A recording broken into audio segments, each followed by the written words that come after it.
Beralih ke informasi selanjutnya, Kejaksaan Negeri Muara Enim memusnahkan barang bukti tindak pidana umum yang telah berkekuatan hukum tetap atau inkrah, yang didominasi narkoba serta senjata tajam.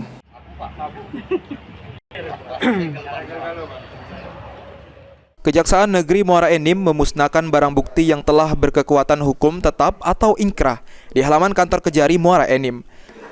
Kejari Muara Enim Ahmad Nuril Alam mengatakan kalau barang bukti yang dimusnahkan berasal dari 70 perkara yang didominasi dari perkara narkoba. Pemusnahan ini biasanya dilakukan per tahun, namun sekarang kita lakukan 3 bulan sekali, guna menghindari penumpukan dan meminimalisir penyimpangan.